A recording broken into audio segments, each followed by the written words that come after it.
Dobrodošli u naš digitalni kabinet.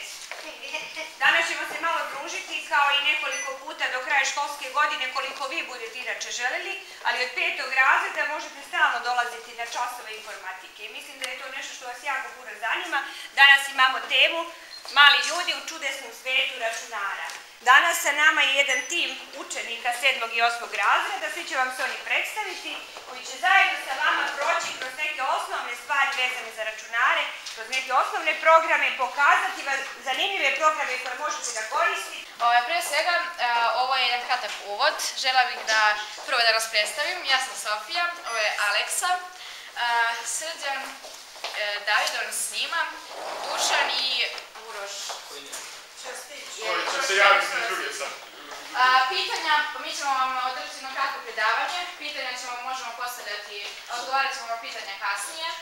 I pre svega želim da vam kažem da smo Aleksa i ja, nastavnica Sneža i psiholog, bili u Beogradu na jednoj kratkoj obuci koja je trajala 5 dana, obuci o digitalnom nasilju i kako bezbedno koristiti internet i sve to. I mi ćemo vam, naša dužnost je da naše znanje prenesemo na vas i vi ćete nas naučiti mnogo toga. Osnova podjela računara je na software i na hardware. Hardware su delovi koji vide. Dele se na ulaz i na izlaz, kao što je to napalo. Da li oni znaju možda neki ulaz? Da, znači. Koji zato ulazi? Mislim da sam shvatio, izlazi štampač na to, a ulazi trebaju da budu diskovi, CD-ovi, nešto na tako. Ulazi su viši tastatura ili sken. Sken skoriste da bi skenirali neki papir, zašto da biste posto obrađivali. A izlazi su monitor, štampač, zvučić. A drugi deo je software, to je programski deo koji se ne vidi i koji to stvari vidite na ekranu. To su poput operativnog sistema, to je Windows koji koristite najčešće ili neki drugi operativni sistemi ili imate antiviruse. To su programi koji vas štite od raznih programa koji mogu da vam naštete računaru. Imate i Glitch, to je najčešće koristite, pa imate programe za obradu podataka i tako. To bi bilo ukratko o tim osnovnom podjeli računara i osnovnom nekom osnovnom obrazovanju i osnovnom informaciji. Ja sam Srđan i ja ću pokazati nešto o internetu, kako se prikaže na internetu. Šta koristite vi kod kuće, koji program da bi se konektovali na internet? Ne, program koji koristite na internetu. Google, Opera. Dobro. Dakle, neki od osnovnih programa na koje se možete konektovati su Google Chrome, Mozilla Firefox, Internet Explorer ili tako neki slični. Dakle, možete... Pa evo recimo mogu da probaju sad. Da. Bilo ko nađe nešto na internetu. Prvo, u Google osnovna škola u Karadži, Čačak. Osnovna škola. Ajmo. Otvorite sajt, vidite našu školu. Evo, Karadži, Čačak. Učenici, evo imaš kura odeljenja. Dobro, sada ćemo vam pokazati kako izgleda kada nekoga zove preko Skype-a i kada se gleda. Znate li šta je Skype? Šta je Skype? Šta je Skype?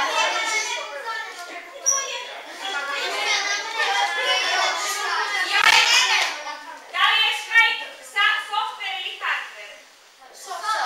Tako je, usporedimo se software i programi. Sad ćemo pokažemo samo kako se komunicira preko Skype-a.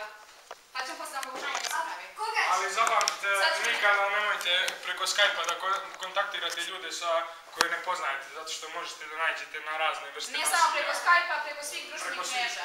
Nikako nemojte da šaljete zahtjeve nepoznatima, niti da... Šta može da se dogodi deci ako komuniciraju sa osobom koju nikada nisu upoznali? I ne znaju koje Da li zna neko šta može da vam se dogodi? Ja. Da. Pa vam mogu dosta slučajeva da se dogodi, to su otmice, a probanje da se vidjela sa takvim ljudima, uglavnom. Da, upravo si. Mislim, nisu bar nemaju svi dobre namere.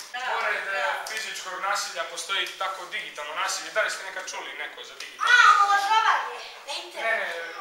Pa da, Da, na preko internetu interneta, da. preko poruka, SMS-a, tako. Pa neko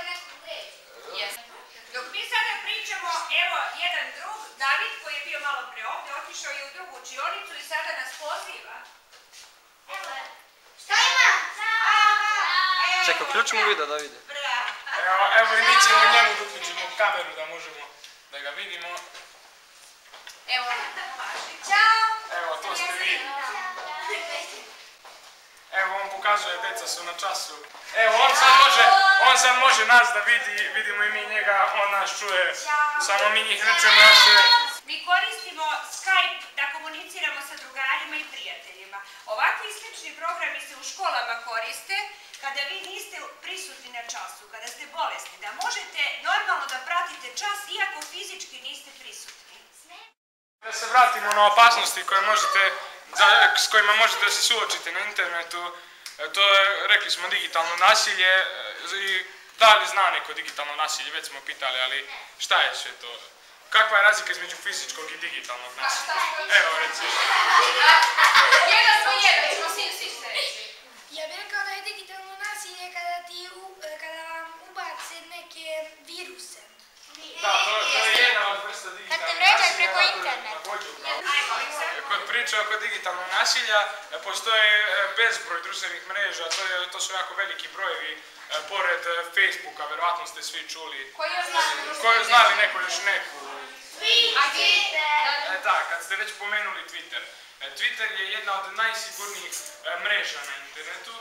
Za sada nije zabeleženo, odnosno mali broj nasilja je zabeležen na Twitteru, odnosno kao što ste pomenuli, otmica preko interneta, za razliku od Facebooka gdje se loše stvari dešavaju svakodnevno, otmice, prozivanja i tako. I pored nasilja na internetu, za digitalno nasilje se smatra i uvredljive poruke koje vam stižu ili da vas neko snima bez vašeg odobrenja, ali to se ne ubraja u vršnjačka snimanja, ali i to može da bude jako opasno. Jako tamo na Facebooku piše zabrana da deca ispod 13 godina ne smiju imati Facebook.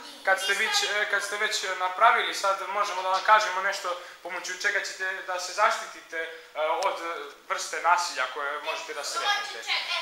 Jedna od pravila su da se nikad na Facebooku ne predstavljate lažno, zato što zamislite da se neko vama predstavlja lažno kao neki poznati pevač ili glumac i da kaže hajde da izađemo zajedno u grad na piće ili tako nešto, na sladoled svejedno.